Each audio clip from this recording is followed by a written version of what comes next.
Hello guys! Yeah. Paskong Pasko wala kaming kasama. Kaming dalawa lang ng Amy.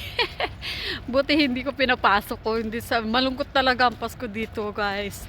Buti pa kayo nasa Pilipinas at saka yung mga sineselebrate talaga ang Christmas na bansa. Dito kasi hindi sila kasi Kristiyano kaya kumbaga ano na lang ng mga bata pero hindi talaga yung katulad sa atin na mga Kristiyano. Yan. Ayan o. Yung mga na-receive niya regalo last night. Ayan, suot-suot na niya. Cute niya, oh. Diba? Merry Christmas, guys! Mama, how cute am I? Dajobo. Bibili lang ako ng may regalo ko sa mga kasamahan kong Pilipina sa work. Yung mga friends lang natin doon. Konti lang naman, small token lang naman. Para may ma-receive naman sila. Yan, yung magagamit namin everyday or magagamit nila everyday. Yan, dito lang naman sa kapitbahay ako bibili. Kukunin na rin namin yung tawag dito, yung pina-cleaning ko last other day. Nung isang araw pa yun, last week na yata yun. Kahapon pa dapat, pero busy tayo kahapon. Kaya ngayon na namin kukunin ni Amy at saka kami dalawa lang ang magde-date. May pasok pa kasi si kuya eh. At hanggang ngayon pa ang pasok nila. Yan. Ayan, nandito na kami sa department store at dito na rin kami dumiretso tumingin. Lagi ko kasi tinitignan din naman to kaya alam ko kung saan ako bibili talaga.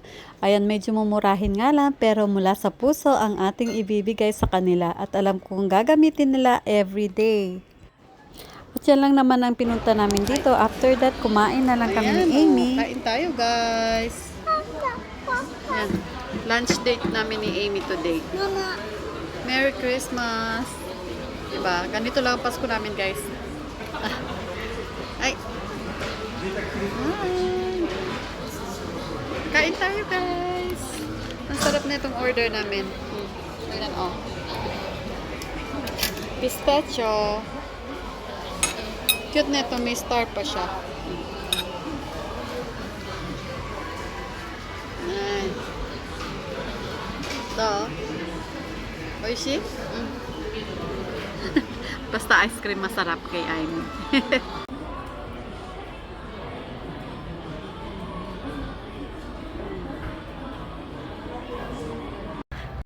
Ayan, ito guys yung nabili ko pala kanina. Meron siyang hand cream at saka perfume. Magkaiba lang ng amoy ng perfume niya. Pero maganda siya, mabango. Ayan, nakuha na natin ang ating cleaning. Ang dami.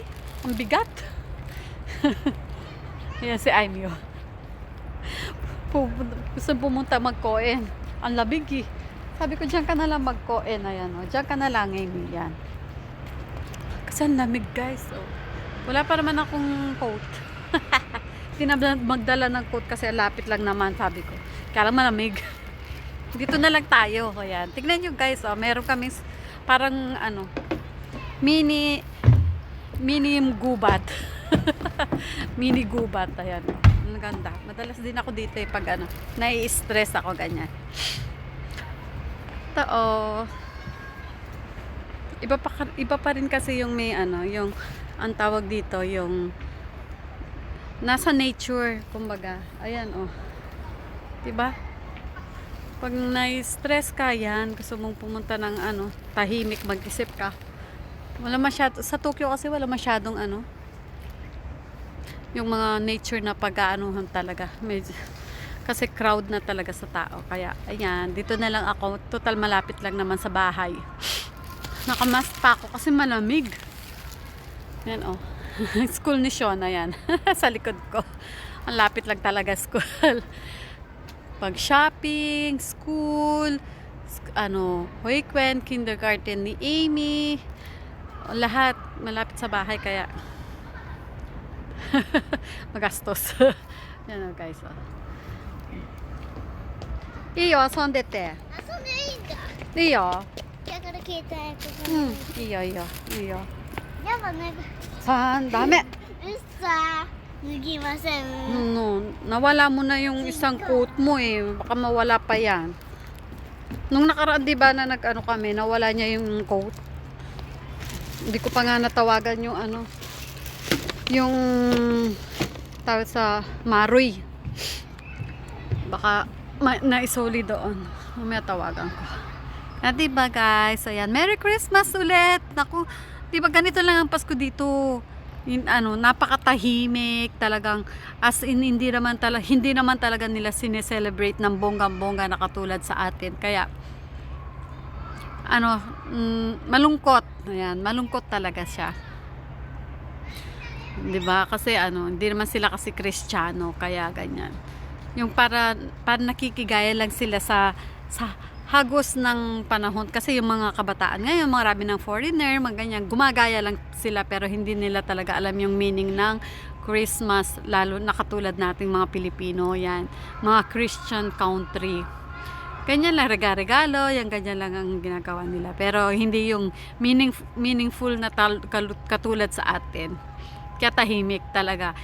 Si Amy nga dapat may pasok yan sa kindergarten. Kaya lang, sabi ko malungkot naman ako. Yung asawa ko pumasok, 'di ba? Nagtrabaho na. Sa 27 pa ang uwi. Yung anak ko, si Sean, ayan, nasa school. Kasi last day ng school nila ngayon. Tsaka elementary na hindi na pwede mag-absent. Kaya si Amy, hindi ko na pinapasok kasi kindergarten naman siya. Hindi pa naman talaga required talagang pumasok ng dapat. Ayan.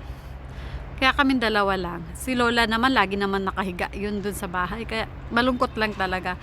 At saka hindi ako mahilig makipag sa mga kapwa Pilipino. Hindi ako mahilig, kaya lang syempre mga busy din yung mga kaibigan kong Pilipina. Mga kanya-kanya din buhay yan, may kanya-kanya trabaho. Kaya ganito lang ako. Ayan. Buti na lang nagre-reels na ako kasi tawag doon, basta doon na pupunta yung ko. At least kahit pa paano nawawala yung stress. 'Di ba? Nag-e-enjoy pa din talaga. Merry Christmas guys. At saka thank you pala dun sa mga na mga nag-greet. Pasensya na hindi pa talaga ako binabalikan, hindi ko pa kayo nabalikan. At saka yung mga nanalo, dapat 10 lang yun. Nasobrahan ko ng 11.